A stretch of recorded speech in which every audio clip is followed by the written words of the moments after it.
오늘은 모든 교회들이 특별히 또 종교개혁 기념주일로 지키는 또 계절이고 주일입니다. 10월 31일이 루터가 독일에서 508년 전에 종교개혁을 일으켰던 날을 기념하면서 예배를 드립니다. 1517년 마틴 루터가 비텐베르크 성당 그 문에 95개 조항을 내걸며 교회는 다시 복음으로 돌아가야 한다고 외쳤던 날을 기념합니다. 그 당시 교회는 외적으로는 화려했지만 복음의 중심을 잃어버린 상태였습니다. 면죄부를 팔고 사람의 공로와 권위를 강조하던 시대에 루터는 말씀 속에서 새로운 빛을 발견했습니다. 의인은 믿음으로 말미암아 살리라. 여러분, 우리 기독교는요, 내가 선행을 하고 가톨릭에서 강조하는 것처럼 좋은 일을 하면 구원받는 게 아닙니다. 우리는 믿음으로 구원을 받습니다. 루터의 개혁은 제도나 구조를 바꾸는 운동이 아니라 복음으로 돌아가는 운동이었습니다. 오늘날 우리의 신앙도 마찬가지입니다. 우리도 바쁘고 바깥으로는 신앙의 모습이 있지만 복음의 중심이 흐려질 때가 많습니다. 그래서 오늘 주님은 우리에게 이렇게 말씀하십니다. 다시 복음으로 돌아가라. 우리가 잘 아는 오직 성경입니다. 첫째는 말씀으로 삶을 세우라는 겁니다. 그래서 솔라 크라치아라고 그렇게 오직 성경입니다. 루터는 이렇게 고백했어요. 나는 성경 외에는 아무것도 믿을 수 없다. 내 양심은 하나님의 말씀에 사로잡혔다. 그는 교회의 권위보다도 하나님의 말씀을 더 높였습니다. 오늘날에도 우리는 성경 중심의 신앙을 다시 붙잡아야 합니다. 성경은 단순히 읽은 책이 아니라 내 삶의 기준이고 내 삶의 방향이고 내 삶의 내비게이션입니다. 세상의 가치관이 흔들릴 때 말씀만이 흔들리지 않는 기준입니다. 성경을 지식으로 쌓기보다도요, 삶 속에서 적용하는 것이 진짜 개혁입니다. 나는 말씀을 얼마나 실제의 삶의 기준으로 삼고 있는가? 하루 10분이라도 성경을 묵상하는 시간을 확보해야 합니다. 말씀을 가까이 해야 됩니다. 가족들이나 교회에서 소그룹과 함께 말씀 나눔의 자리를 만들어야 합니다. 중요한 결정 앞에서는 성경은 뭐라고 말씀하시냐를 먼저 물어봅시다. 주의 말씀은 내 발의 등이요 내 길의 빛이니이다 라고 시편 119편 105절에 말씀하십니다. 스마트폰과 성경 앱 한 조사에 따르면요, 사람들은요 하루 평균 스마트폰을 150회 이상 확인한다고 합니다. 그런데 성경 앱을 여는 횟수는 얼마나 될까요? 우리는 메시지 알림엔 즉시 반응하면서도 하나님의 말씀 알림엔 무심할 때가 많아요. 신앙의 개혁은 거창한 결단이 아니라 작은 습관의 회복에서 시작됩니다. 하루 한 번 말씀을 열어보는 습관이 내 인생을 새롭게 합니다.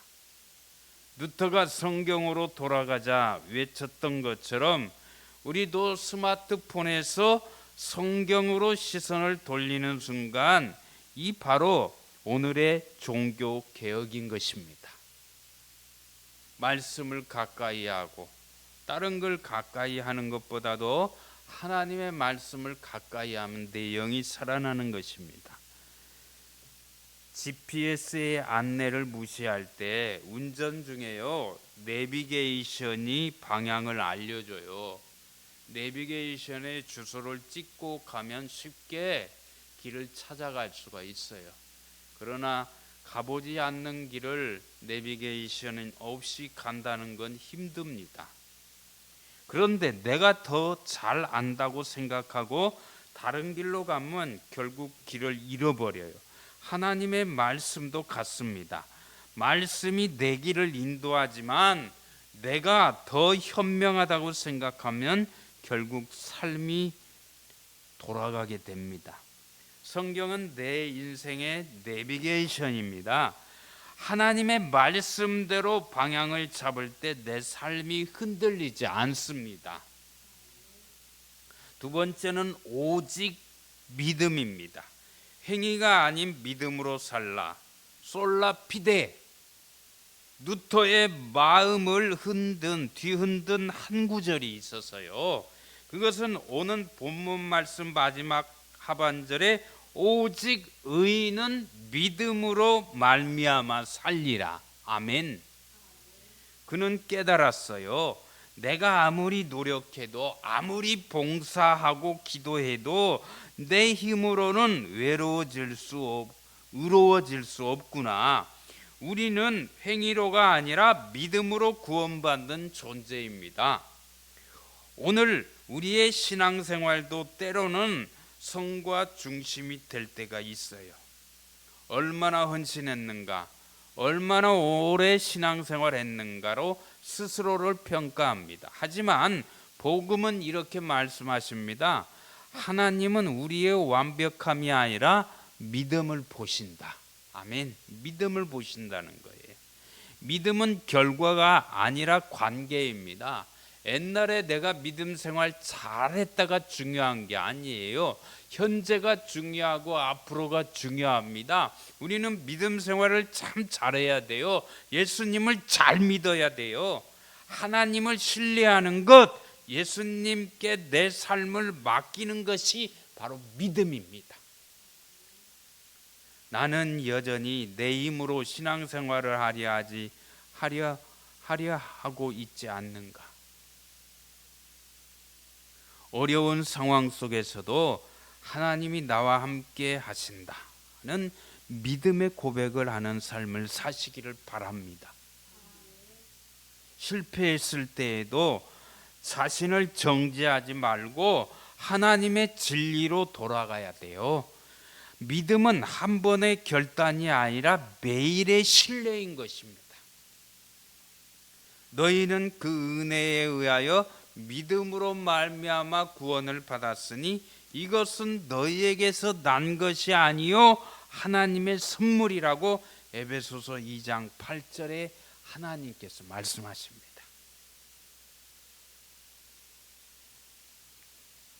한 성도가 있었어요. 그는 회사에서 큰 실수를 저질러 상사에게 심하게 혼났어요. 그날 저녁 그는 기도하며 이렇게 말했어요. 하나님, 이렇게 부족한 제가 주님의 일을 감당할 수 있을까요? 그때 마음에 이런 음성이 떠올랐다고 합니다. 내가 완벽해야 내가 일하는 줄 아느냐? 내가 약할 때 내가 강하다. 아멘. 우리가 연약할 때 주님이 함께해 주십니다. 내가 완벽하고 내가 강하다고 주님은 필요 없어요. 주님은 저리 가세요가 아니에요. 주님은 언제나 함께 하십니다.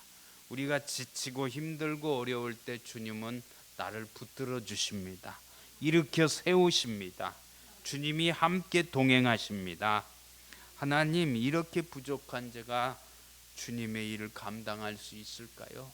하나님, 저는 부족합니다. 주님 붙들어 주세요. 주님이 함께 하셔야만이 내가 이 길을 갈 수 있고 내가 감당할 수 있어요. 이렇게 기도할 수 있기를 간절히 바랍니다. 그는 그날 이후 더 완벽하려 애쓰기보다도 하나님을 의지하며 평안한 마음으로 일하기 시작했다고 해요. 실수는 여전했지만 그의 마음엔 평안이 있었습니다. 진짜 믿음은요, 문제가 없는 삶이 아니라 문제 속에서 하나님을 믿고 신뢰하는 것입니다. 그게 진짜 믿음인 거예요. 배는 물 위에 떠 있지만 물이 배 안으로 들어오면 그 배는 가라앉아요. 우리의 인생도 그렇습니다. 세상 속에 살지만 세상의 염려가 내 안에 들어오면 믿음이 가라앉아요. 하지만 하나님을 향한 믿음을 지키면 어떠한 풍랑 속에서도 배는 뜨고 파도를 헤치고 항구로 향해 전진하고 갑니다. 믿음은 환경이 아니라 내 마음의 방향입니다. 폭풍을 보지 말고 주님을 바라봐야 됩니다.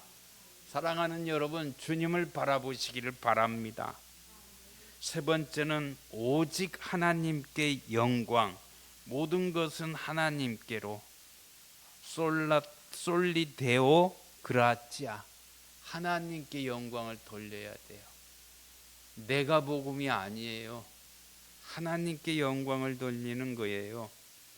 하나님의 영광을 가로채면 그는 교만해요. 마귀의 밥이 돼요. 종교개혁의 궁극적인 목적은요, 하나님께 영광이 있었습니다. 루터와 개혁자들은 인간의 이름, 교회의 명예가 아니라 하나님의 영광만을 높였어요. 우리도 마찬가지예요. 내가 하는 일, 직장에서 하는 일이나 사역이나 또 봉사나 찬양이나 헌신의 목적이 나의 인정이 아니라 하나님의 영광이 되어야 합니다. 아멘. 교회가 커지는 것이 목적이 아니라 하나님이 높아지는 것이 목적입니다. 우리 한국 교회가 문제가 뭐예요? 대형 교회들은 대형 교회대로 많이 부흥이 돼요. 작은 교회들은 문 닫는 교회들이 많아요. 하나님의 영광이 되어야 되는데, 그래서 교회들이 문제가 생기고 작은 교회는 예수 믿는 사람들이, 예수 믿으려고 하는 사람들이 잘 가지 않아요. 큰 교회를 찾아가요. 평안하게 신앙생활하고 또 평안하게 걸림돌이 없이 마음껏 즐기면서 신앙생활 하려고 하는 사람들이 있다는 겁니다. 내가 하는 일의 중심에 진짜 하나님이 계신가 한번 우리는 생각해 봐야 돼요. 누가 알아주지 않아도 하나님이 보신다는 믿음으로 섬기시기를 바랍니다. 성공의 순간에도 하나님이 하셨습니다를 먼저 고백하시기를 바랍니다. 모든 결정과 행동의 중심에 이것이 하나님께 영광이 되는가를 물어보세요.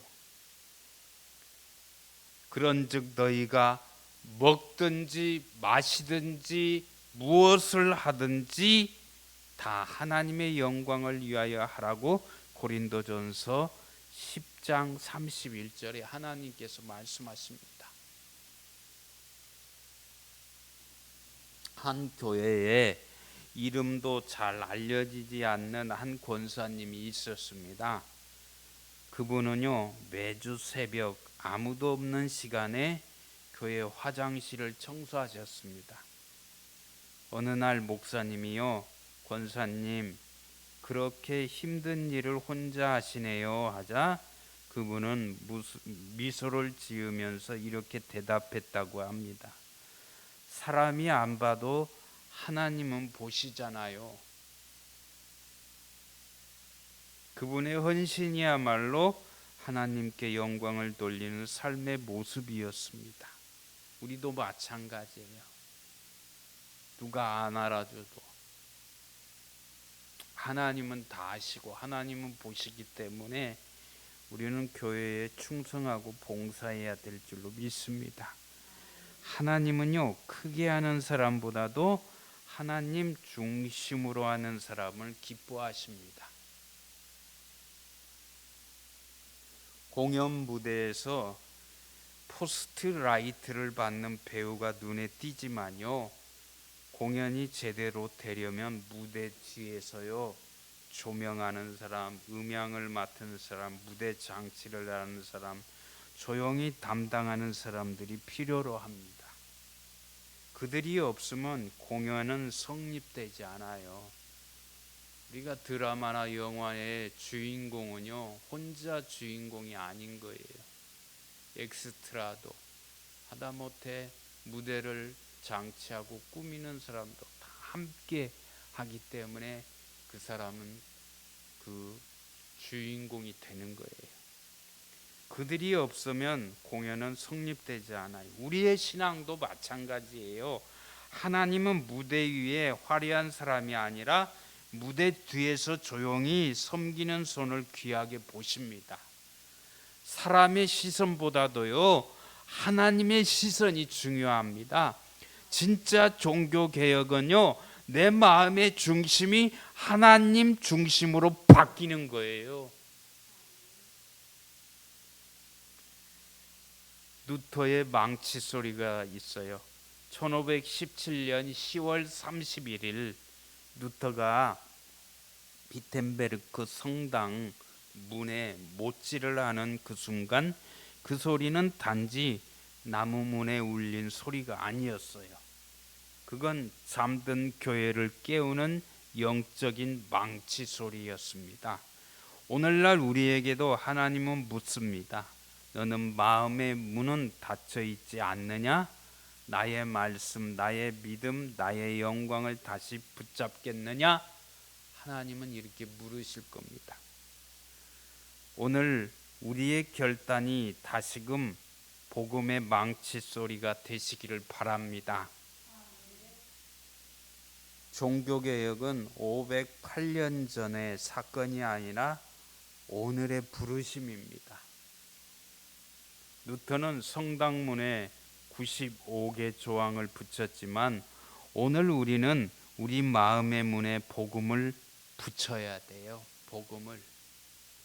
우리가 예수 믿는 것은, 구원받는 것은 오직 길이고 진리이신 예수님을 믿어야만이 구원받습니다. 주님을 나의 구세주로 믿지 못하는, 로마서에 나오는 것처럼 마음으로 믿어 의에 이르고 입으로 시인하여 구원을 받느니라. 마음으로만 믿고 입으로 시인하지 않으면 안 돼요. 그건 믿음이 없는 사람이에요. 믿음이 있는 사람들, 순교자들은 바로 마음으로 믿고 입으로 시인했어요. 주님을 배반하지 않고 배교자가 되지 않고 끝까지 예수님을 믿었어요. 그래야 구원받습니다. 아멘. 오늘 우리는 마음의 문에 복음을 붙잡아야 돼요. 주님, 내 안에 다시 복음을 새기게 하소서. 우리 교회를 새롭게 하소서. 오직 하나님께 영광 돌리는 삶으로 살게 하소서. 저와 여러분 모두 오직 성경, 오직 믿음, 오직 하나님께 영광을 돌리시는 삶을 사시기를 주님의 이름으로 간절히 축원을 드립니다. 아멘.